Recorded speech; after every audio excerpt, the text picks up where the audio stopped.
ಎತ್ತಿನಹೊಳೆ ಲೋಕಾರ್ಪಣೆ ಸಂದರ್ಭದಲ್ಲಿ ಸಿದ್ದರಾಮಯ್ಯ ಅವರು ಮಾತನಾಡ್ತಿದ್ದಾರೆ, ಬನ್ನಿ ನೋಡೋಣ.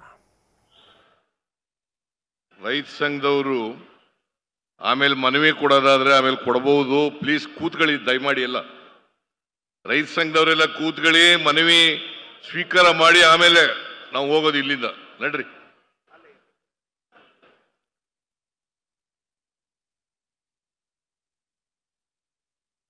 ಈ ಸಮಾರಂಭದಲ್ಲಿ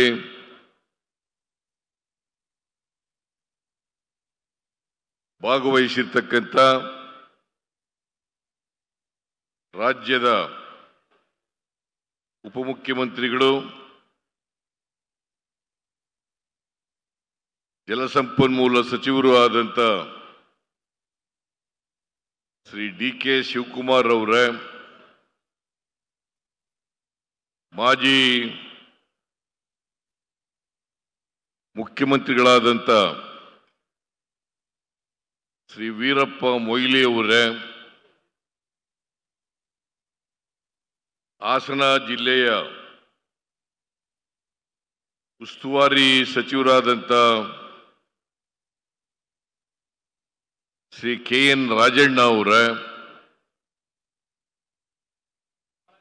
ಹಾಸನ ಲೋಕಸಭಾ ಕ್ಷೇತ್ರದ ಸದಸ್ಯರಾದಂಥ ಶ್ರೀ ಶ್ರೇಯಸ್ ಪಟೇಲ್ ಅವರೇ,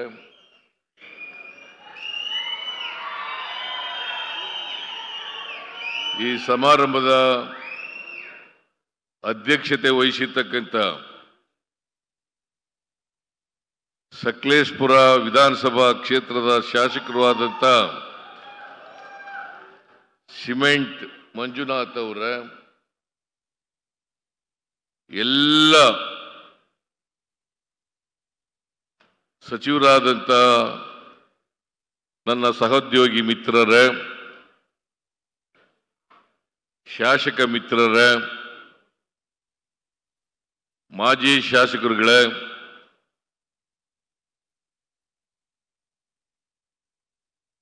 ಈ ಸಮಾರಂಭದಲ್ಲಿ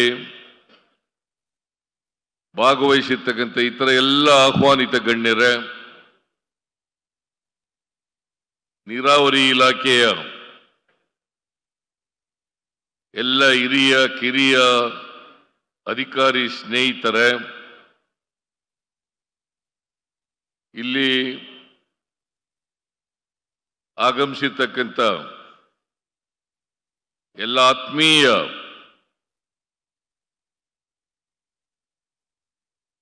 ಬಂಧುಗಳೇ, ತಾಯಂದಿರೇ, ಸುದ್ದಿ ಮಾಧ್ಯಮದ ಎಲ್ಲ ಗೆಳೆಯರೇ, ಇವತ್ತು ನಾವೆಲ್ಲರೂ ಸೇರಿ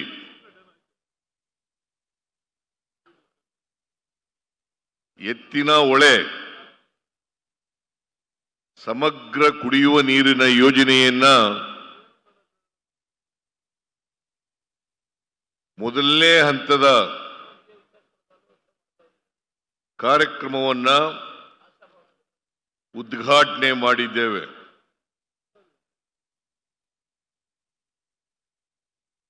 ಈ ಯೋಜನೆ 2 ಹಂತಗಳಲ್ಲಿ ಕಾರ್ಯಗತ ಆಗ್ತದೆ. ಈಗ ಮೊದಲನೇ ಹಂತದ ಯೋಜನೆ ಉದ್ಘಾಟನೆ ಆಗಿದೆ.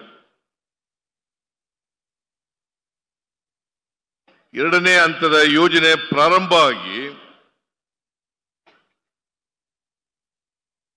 ಇನ್ನು 2026-27ಕ್ಕೆ ಮುಗೀತದೆ.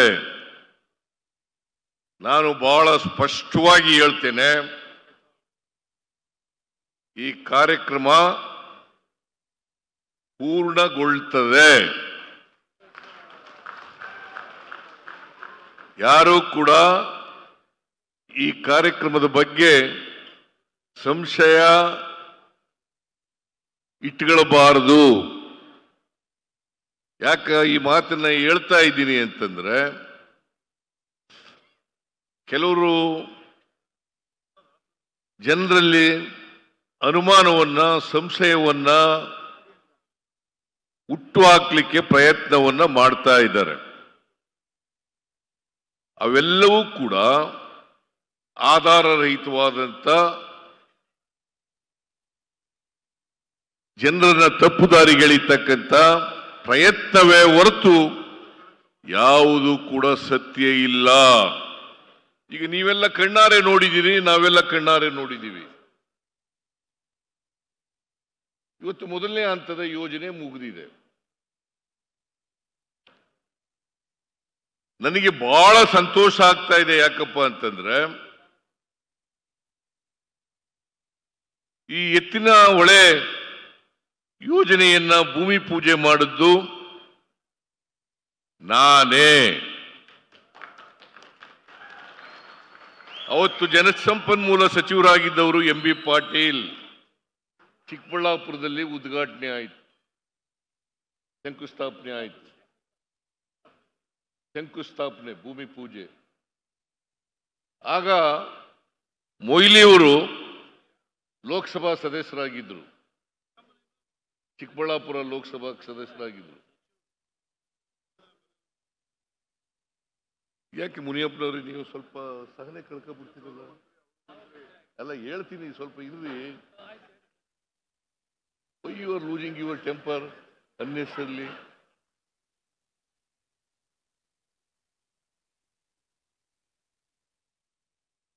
ಮೊಯ್ಲಿಯವರು ಆಗ ಅಧ್ಯಕ್ಷರಾಗಿದ್ದರು. ಈ ಯೋಜನೆ ಆಗಬೇಕು ಅಂತೇಳಿ ರಮೇಶ್ ಕುಮಾರ್ ಅವರು, ಕೃಷ್ಣ ಬೈರೇಗೌಡರು, KH ಮುನಿಯಪ್ಪನವರು, ಸಾಕ ಇನ್ನೊಂದು ಸರಿ ಹೇಳ, KH ಮುನಿಯಪ್ಪನವರು, ಸುದರ್ಶನ್ ಅವರು, ನಜೀರ್ ಅಹಮದ್ ಅವರು, ಆ ಭಾಗದ ಎಲ್ಲ ಶಾಸಕರುಗಳು ಕೂಡ ಎತ್ತಿನ ಹೊಳೆ ಯೋಜನೆ ಆಗಬೇಕು, ಇದು ಬಹಳ ದಿನಗಳಿಂದ ಜನರ ಅಪೇಕ್ಷೆ, ಅದಕ್ಕೆ ಇದು ಒಂದು ಮಹತ್ವಾಕಾಂಕ್ಷೆಯ ಯೋಜನೆ.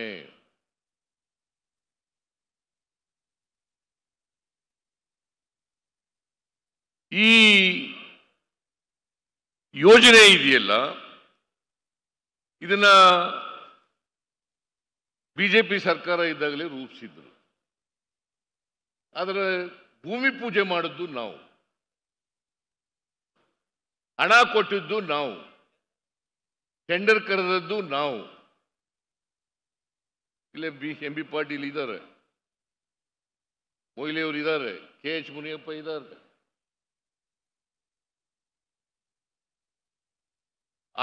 ಕೋಲಾರ ಜಿಲ್ಲೆ ಎಲ್ಲ ಶಾಸಕರುಗಳು ಕೂಡ ಎಲ್ಲ ಇದ್ದಾರೆ, ನಾರಾಯಣ ಸ್ವಾಮಿ, ನಂಜೇಗೌಡ, ಮಂಜುನಾಥ ಅವರೆಲ್ಲರೂ ಕೂಡ ಇದ್ದಾರೆ. ಇದು ಕೋಲಾರ, ಚಿಕ್ಕಬಳ್ಳಾಪುರ, ತುಮಕೂರು, ಬೆಂಗಳೂರು ರೂರಲ್ಲು, ಹಾಸನ, ರಾಮನಗರ, ಈ 7 ಜಿಲ್ಲೆಗಳಿಗೆ ನೀರನ್ನು ಕೊಡ್ತಕ್ಕಂಥ ಒಂದು ಮಹತ್ವಾಕಾಂಕ್ಷೆ ಯೋಜನೆ. 7 ಜಿಲ್ಲೆಗಳಿಗೆ. ಆದರೆ ಪ್ರಾರಂಭ ಆದದ್ದು ಕೋಲಾರ ಮತ್ತು ಚಿಕ್ಕಬಳ್ಳಾಪುರ, ಅವ್ರಿಗೆ ಕುಡಿಯ ನೀರನ್ನು ಕೊಡಬೇಕು.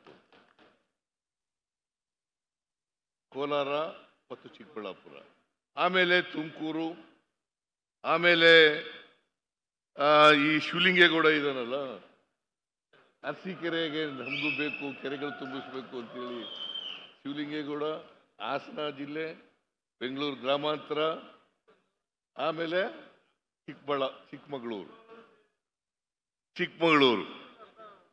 ಎಲ್ಲ ಜಿಲ್ಲೆಗಳಲ್ಲೂ ಕೂಡ ಇವತ್ತು ಸುಮಾರು 24.01 TMC ನೀರು ಬೇಕಾಗ್ತದೆ. 527 ಕೆರೆಗಳು ಮತ್ತು ಈ ಎಲ್ಲ ಜಿಲ್ಲೆಗಳಿಗೆ ಕುಡಿಯ ನೀರನ್ನು ಕೊಡ್ತಕ್ಕಂಥದ್ದು. ಯಾಕಂದರೆ ಬರಪೀಡಿತ ಪ್ರದೇಶಗಳು ಇವು, ಕುಡಿಯ ನೀರಿನ ಸಮಸ್ಯೆ ಬಹಳ ಕಾಡ್ತಾ ಇತ್ತು. ಈ ಜಿಲ್ಲೆಗಳಿಗೆ ನಾನು ಜಯಚಂದ್ರನು ಮರೆತುಬಿಟ್ಟೆ, ಜಯಚಂದ್ರನು ಕೂಡ ಅವರು ತುಮಕೂರಿಗೆ ಹೇಳ್ತಾ ಇದ್ರು. ಆಮೇಲೆ ನನಗೆ ಹೇಳಿದ್ರು ಇವೆಲ್ಲ ಜಿಲ್ಲೆಗಳನ್ನು ಸೇರಿಸಿ ಮಾಡೋಣ. ಎಷ್ಟು ನೀರು ಬೇಕಾಗ್ತದೆ? 24.01 TMC ನೀರು ಬೇಕಾಗ್ತದೆ. ಕುಡಿಯ ನೀರಿಗೆ ಎಷ್ಟು ಬೇಕಾಗ್ತದೆ? 14.56 TMC ನೀರು ಬೇಕಾಗ್ತದೆ. ಕೆರೆಗಳು ತುಂಬಿಸಲಿಕ್ಕೆ ಎಷ್ಟು ನೀರು ಬೇಕಾಗ್ತದೆ? 9.9, ಸುಮಾರು 10 TMC ನೀರು, ಸುಮಾರು 10 TMC ನೀರು ಕೆರೆಗಳು ತುಂಬಿಸಲಿಕ್ಕೆ ಬೇಕಾಗ್ತದೆ. ಇದು ಮೂಲತಃ ಕುಡಿಯ ನೀರಿನ ಯೋಜನೆ. ಜನರಿಗೆ ಕುಡಿಯ ನೀರನ್ನು ಕೊಡಬೇಕು. ಸುಮಾರು 75-76 ಲಕ್ಷ ಜನರಿಗೆ ಕುಡಿಯ ನೀರನ್ನು ಕೊಡ್ತಕ್ಕಂಥ ಯೋಜನೆ. 75-76 ಲಕ್ಷ.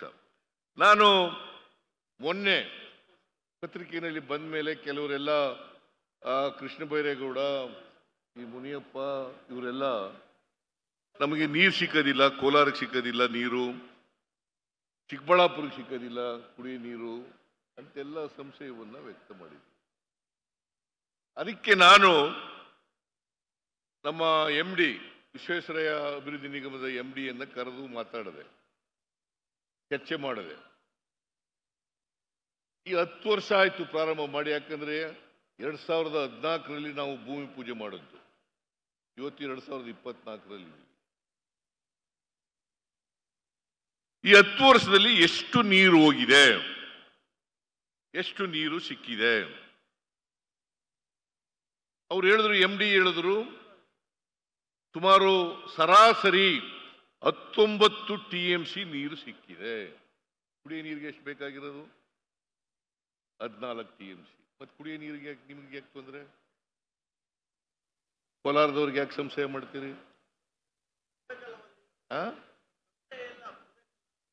ಹೇಳಪ್ಪ ಇಲ್ಲಿ ನಾರಾಯಣ ಸ್ವಾಮಿ, ಸುಮ್ನೆ ಯಾರ್ದೋ ಮಾತು ಕೇಳ್ಕೊಂಡು ಮಾತಾಡಕ್ ಹೋಗ್ಬೇಡಿ ನೀವು. ತಾಂತ್ರಿಕ ಯಾರು ತಾಂತ್ರಿಕ? ಅವ್ರು ತಾನೇ ಇಂಜಿನಿಯರ್ ತಾನೇ, ಈಸ್ ಎ ಟೆಕ್ನಿಕಲ್ ಎಕ್ಸ್ಪರ್ಟ್. ನಿಮ್ಮ ಮಾತು ನೀವು, are you a technical expert? No, ಸುಮ್ಮನೆ ಪತ್ರಿಕೆಯಲ್ಲಿ ಹೇಳ್ತೀರಿ. ಬಟ್ ಇಲ್ಲಿವರೆಗೆ ಸರಾಸರಿ 19 TMC ನೀರು ಹರಿದಿದೆ. ಬೇಕಾಗಿರೋದು, ಕುಡಿಯ ನೀರು ಬೇಕಾಗಿರೋದು 14 TMC.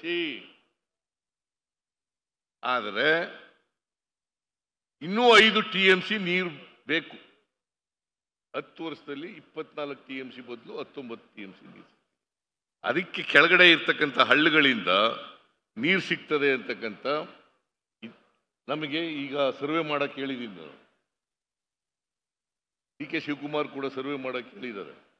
ಸರ್ವೆ ಮಾಡಿಸಿ ಎಲ್ಲಿ ನೀರು ಸಿಗ್ತದೆ ಹಳ್ಳಿಗಳಲ್ಲಿ, ಕೆಳಗಡೆ ಹಳ್ಳಗಳಲ್ಲಿ ನೀರು ಸಿಗ್ತದೆ, ಅದನ್ನು ತಗೊಬಂದು ಕುಡಿಯ ನೀರನ್ನೂ ಕೊಡ್ತೀವಿ.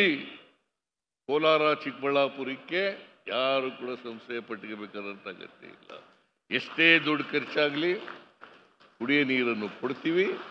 527 ಕೆರೆಗಳನ್ನು ಕೂಡ ತುಂಬಿಸ್ತೇವೆ ಅಂತಕ್ಕಂಥ ಮಾತುಗಳನ್ನು ಹೇಳಲಿಕ್ಕೆ ಬಯಸ್ತೇನೆ. ಯಾಕೆಂದ್ರೆ ಈ ಭೂಮಿ ಪೂಜೆ ಆಯ್ತಲ್ಲ, ಅವತ್ತಿನಿಂದ ಟೀಕೆ ಮಾಡೋದು. ಯಾರು ಟೀಕೆ ಮಾಡೋದು? ಬಿಜೆಪಿಯವರು, ಓಲಿ ಬಿಜೆಪಿ JDS ಇಬ್ರು ಸೇರ್ಕೊಂಡು ಆಯ್ತಲ್ಲ. ನಾವು ಇವತ್ತಿನವರೆಗೆ ಸುಮಾರು 16-17 ಸಾವಿರ ಕೋಟಿ ರೂಪಾಯಿ ಖರ್ಚಾಗಿದೆ. 16-17 ಸಾವಿರ ಕೋಟಿ ರೂಪಾಯಿ ಖರ್ಚಾಗಿದೆ. ಇನ್ನು 6-7 ಸಾವಿರ ಕೋಟಿ ರೂಪಾಯಿ ಖರ್ಚು ಮಾಡಿದ್ರೆ ಈ ಪ್ರಾಜೆಕ್ಟ್ ಸಂಪೂರ್ಣ ಮುಗೀತದೆ. ನಮ್ಮ ಕಾಲದಲ್ಲೇ ಮುಗಿಸಿ, ನಮ್ಮ ಕಾಲದಲ್ಲೇ ಈ ಯೋಜನೆಯನ್ನು ಮುಗಿಸಿ, ಕೆರೆಗಳಿಗೆ ನೀರು ತುಂಬಿಸಿ ಕುಡಿಯ ನೀರನ್ನು ಕೂಡ ಕೊಡ್ತೇವೆ ಅಂತಕ್ಕಂಥ ಮಾತುಗಳನ್ನ ಬಹಳ ಸ್ಪಷ್ಟವಾಗಿ ಹೇಳಲಿಕ್ಕೆ ಬಯಸ್ತಾ ಇದ್ದೇನೆ. ಆಗ್ಬೋದಾ? ಆಗ್ಬೋದೇನ್ರಿ? ಆಗ್ಬೋದ ಮುನಿಯಪ್ಪನವ್ರೆ? ಸೊ ಅದರಿಂದ ಇದು ಯಾಕೆಂತಂದ್ರೆ ಈ ಟೀಕೆ ಟಿಪ್ಪಣಿಗಳು ಬಹಳ ಬಯಸ್ಕೊಂಡಿದೀವಿ. ಎಂ ಬಿ ಪಾಟೀಲು, ನಾನು, ಮೊಯ್ಲಿ ಅವರು ಎಲ್ಲ ಬಯಸ್ಕೊಂಡಿದೀವಿ. ಡಿ ಕೆ ಶಿವಕುಮಾರ್ ಎಲ್ಲ ಬಯಸ್ಕೊಂಡು ಈಗ ಅವ್ರ ಕಾಲದಲ್ಲಿ ಏನೂ ಮಾಡಲಿಲ್ಲ. ಅವ್ರ ಇಂಥ ಪ್ರಾಜೆಕ್ಟ್ ಅನ್ನ ಮಾಡಲಿಕ್ಕೆ ಮನಸ್ಸೂ ಮಾಡಲ್ಲ. 4 ವರ್ಷ 5 ವರ್ಷಗಳ ಕಾಲ ಏನೂ ಖರ್ಚು ಮಾಡಲಿಲ್ಲ. ಅಲ್ಲದೆ ಇಷ್ಟೊತ್ತಿಗೆ ಮುಗಿದೋಗಿರ್ತಿತ್ತು ಯೋಜನೆ. ನಾವು ಇಷ್ಟು ಮಾತ್ರ ಹೇಳಲಿಕ್ಕೆ ಬಯಸ್ತೇನೆ.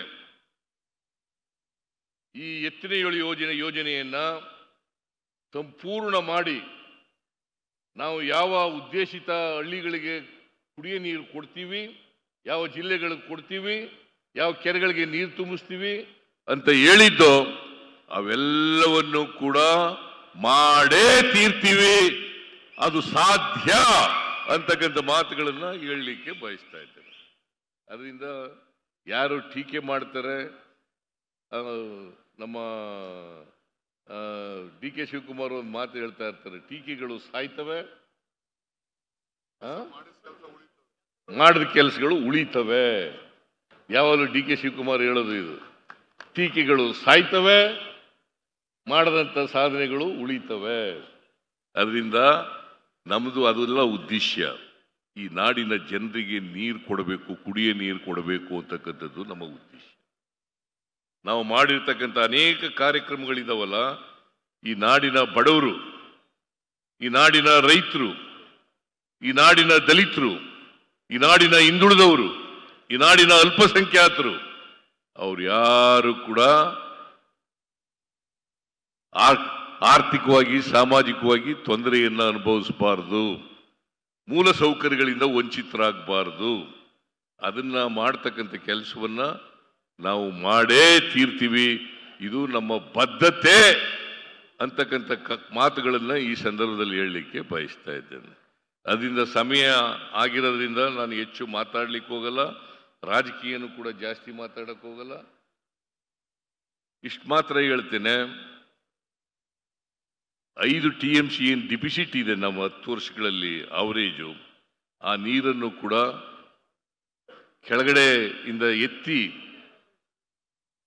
ಮತ್ತೆ ಆ ನೀರನ್ನು ಕೂಡ ಕೊಡ್ತಕ್ಕಂಥ, ಯಾಕಂದ್ರೆ ಇನ್ನೂ 7-8 TMC ನೀರು ಸಿಗ್ತಕ್ಕಂಥ ಸಾಧ್ಯತೆ ಇದೆ.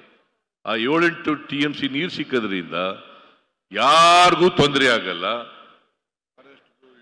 ಆಮೇಲೆ ಫಾರೆಸ್ಟ್ನವ್ರಿಗೂ ಈಗಲೇ ಹೇಳ್ತೀನಿ, ನಾನು ಒಂದು ಮೀಟಿಂಗ್ ಬೇಕಾದ್ರೆ ಮಾಡೋಣ ರಾಜಣ್ಣವ್ರೆ, ಫಾರೆಸ್ಟ್ನವ್ರ ಇಲಾಖೆ ಜೊತೆ ಒಂದು ಮೀಟಿಂಗ್ ಮಾಡೋಣ.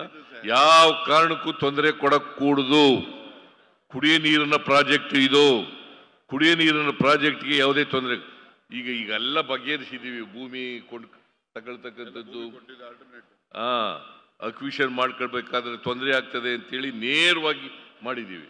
ಅಷ್ಟೇ ಅಲ್ಲ, ಅಭಿವೃದ್ಧಿ ಕೆಲಸಗಳನ್ನು ಕೂಡ ಮಾಡಿದ್ದೀವಿ. ಜೊತೆಗೆ ಈ ಏಲಕ್ಕಿ ಬೆಳೆಗಾರರಿದ್ದಾರಲ್ಲ, ಅವರಿಗೆ ಸಾಲ ಮನ್ನಾ ಮಾಡ್ತಕ್ಕಂಥದ್ದು ಕೂಡ ಮಾಡಿದ್ದೀವಿ. ನಾವು ಅಭಿವೃದ್ಧಿ ಕೆಲಸಗಳ ಜೊತೆಗೆ ಮಾಡೋದ್ರ ಜೊತೆಗೆ ಈ ಕುಡಿಯ ನೀರು ಯೋಜನೆಯನ್ನು ಕೂಡ ಸಂಪೂರ್ಣ ಮಾಡಿ 75-76 ಲಕ್ಷ ಜನರಿಗೆ ಕುಡಿಯ ನೀರನ್ನು ಕೊಡ್ತೇವೆ.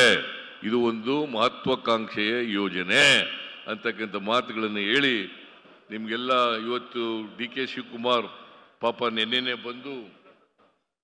ಬಂದು ಪೂಜೆ ಎಲ್ಲ ಮಾಡಿದ್ದಾರೆ. ಬೆಳಿಗ್ಗೆ ಎಲ್ಲ ಪೂಜೆ ಮಾಡಿ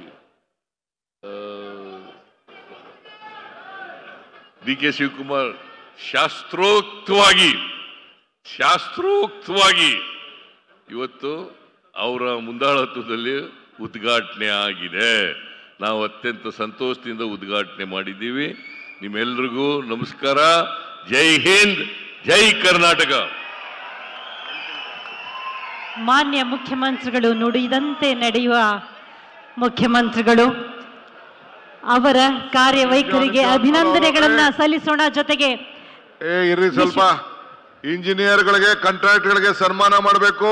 ಸ್ಟೇಜ್ ಮೇಲೆ ಸ್ವಲ್ಪ ಸಹನೆ ಇರಬೇಕು, ತಾಳ್ಮೆಯಿಂದ ಇರಬೇಕು. ಕೆಲಸ ಮಾಡಿದಂತ ಕೆಲವು ಇಂಜಿನಿಯರ್ಸ್ ಕಾಂಟ್ರಾಕ್ಟರ್ಸ್ಗೆ ನಾವು ಗೌರವನ ಸಲ್ಲಿಸಬೇಕಾಗಿದೆ.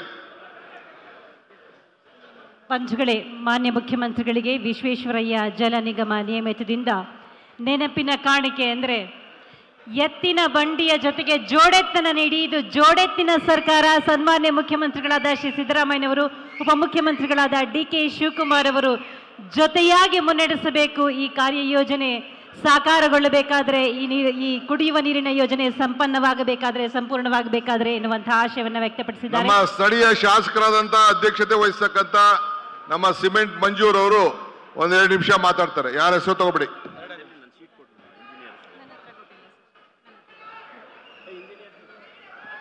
ಎಲ್ಲರಿಗೂ ಕೂಡ ನಮಸ್ಕಾರ. ಏನು ಈ ದಿನ ವಿಶ್ವೇಶ್ವರ ಜಲ ನಿಗಮ ನಿಯಮಿತ ಎತ್ತಿನೊಳೆ ಸಮಗ್ರ ಕುಡಿಯುವ ನೀರಿನ ಯೋಜನೆ, ಎತ್ತಿನಹೊಳೆ ಯೋಜನೆಯ ಲೋಕಾರ್ಪಣೆ ಸಂದರ್ಭದಲ್ಲಿ ಸಿಎಂ ಸಿದ್ದರಾಮಯ್ಯ ಕೂಡ ಮಾತನಾಡಿದ್ರು. ಅರಣ್ಯ ಇಲಾಖೆಯವರು ಕುಡಿಯುವ ನೀರಿನ ಯೋಜನೆಗೆ ಸಹಕಾರ ಕೊಡಬೇಕು ಅಂತ ಹೇಳಿದ್ದಾರೆ. ಕೆರೆಗಳಿಗೆ 50% ನೀರನ್ನು ತುಂಬಿಸಲಾಗುತ್ತೆ.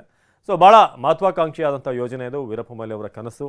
ನಿನ್ನೆ ಡಿ.ಕೆ. ಶಿವಕುಮಾರ್ ಶಾಸ್ತ್ರೋಕ್ತವಾಗಿ ಅಂತ ಭಾಳ ಸ್ಟ್ರೆಸ್ ಮಾಡಿ ಅದನ್ನು ಸಿಎಂ ಹೇಳಿದರು, ಚಾಲನೆ ಕೊಟ್ಟಿದ್ದಾರೆ. 139 ದಿನಗಳ ಕಾಲ ಹರಿಯುತ್ತೆ ಎತ್ತಿನಹೊಳೆ ನೀರು. ತಮ್ಮ ಭಾಷಣದ ಉದ್ದಕ್ಕೂ ಕೂಡ ಹೇಗೆ ನೀರಾವರಿ ವಿಚಾರದಲ್ಲಿ ಒಂದು ದೊಡ್ಡ ಮಟ್ಟದ ಸುಧಾರಣೆ ಆಗುತ್ತೆ ಅನ್ನೋದ್ರ ಬಗ್ಗೆ ಮುಖ್ಯಮಂತ್ರಿ ಸಿದ್ದರಾಮಯ್ಯ ಹೇಳಿದರು. ರಾಮನಗರ, ತುಮಕೂರು, ಹಾಸನ, ಚಿಕ್ಕಮಗಳೂರಿಗೂ ಕೂಡ ಇಲ್ಲಿಂದ ಈ ಒಂದು ಎತ್ತಿನಹೊಳೆ ಯೋಜನೆಯಿಂದ ಸುಮಾರು 29 ತಾಲೂಕುಗಳ 38 ಪಟ್ಟಣ ಪ್ರದೇಶ 6657 ಗ್ರಾಮಗಳಿಗೆ ನೀರಿನ ವ್ಯವಸ್ಥೆ ಅಂತ ಮಾಡಲಾಗುತ್ತೆ.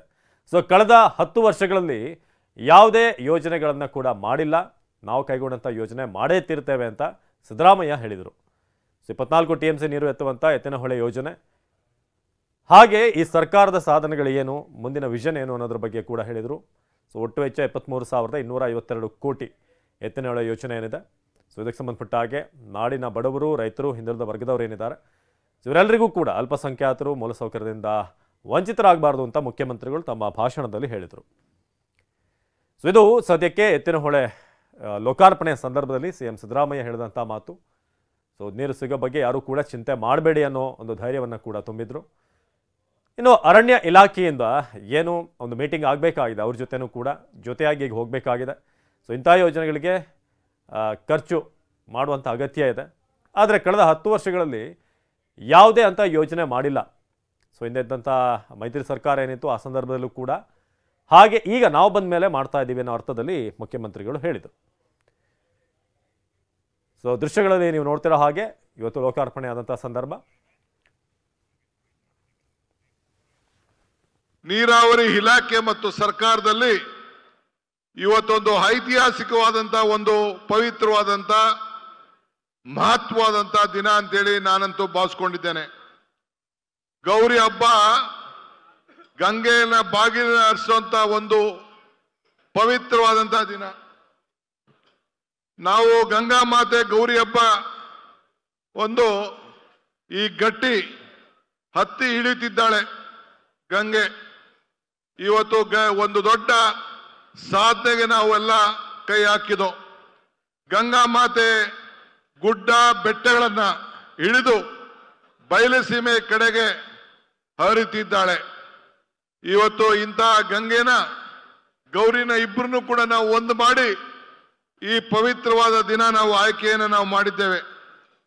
ಸಕಲೇಶ್ಪುರದ ಪುಣ್ಯ ಕ್ಷೇತ್ರದಿಂದ ವಾಣಿವಿಲಾಸ್ ತಾಯಿಯ ಕಣಿವೆ ಮಾರಮ್ಮನ ಸನ್ನಿಧಿಗೆ ಈ ನೀರನ್ನ ಹರಿಸಲಿಕ್ಕೆ ನಾವು ಪ್ರಾರಂಭವನ್ನು ನಾವು ನೀರಾವರಿ ಇಲಾಖೆ ಮತ್ತು ಸರ್ಕಾರದಲ್ಲಿ ಇವತ್ತೊಂದು ಐತಿಹಾಸಿಕವಾದಂತ, ಒಂದು ಪವಿತ್ರವಾದಂತ, ಮಹತ್ವವಾದಂತ ದಿನ ಅಂತೇಳಿ ನಾನಂತೂ ಭಾವಿಸ್ಕೊಂಡಿದ್ದೇನೆ. ಗೌರಿ ಹಬ್ಬ ಗಂಗೆಯನ್ನ ಬಾಗಿಲ ಹರಿಸುವಂತ ಒಂದು ಪವಿತ್ರವಾದಂತ ದಿನ. ನಾವು ಗಂಗಾ ಮಾತೆ ಗೌರಿ ಹಬ್ಬ ಒಂದು ಈ ಗಟ್ಟಿ ಹತ್ತಿ ಇಳಿತಿದ್ದಾಳೆ ಗಂಗೆ. ಇವತ್ತು ಒಂದು ದೊಡ್ಡ ಸಾಧನೆಗೆ ನಾವೆಲ್ಲ ಕೈ ಹಾಕಿದೋ. ಗಂಗಾ ಮಾತೆ ಗುಡ್ಡ ಬೆಟ್ಟಗಳನ್ನ ಇವತ್ತು ನಾವೆಲ್ಲರೂ ಸೇರಿ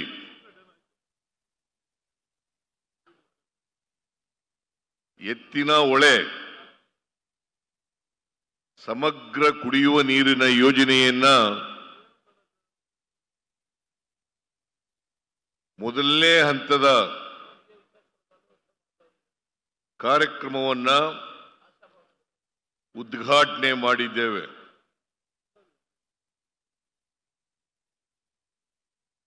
ಈ ಯೋಜನೆ 2 ಹಂತಗಳಲ್ಲಿ ಕಾರ್ಯಗತ ಆಗ್ತದೆ. ಈಗ ಮೊದಲನೇ ಹಂತದ ಯೋಜನೆ ಉದ್ಘಾಟನೆ ಆಗಿದೆ.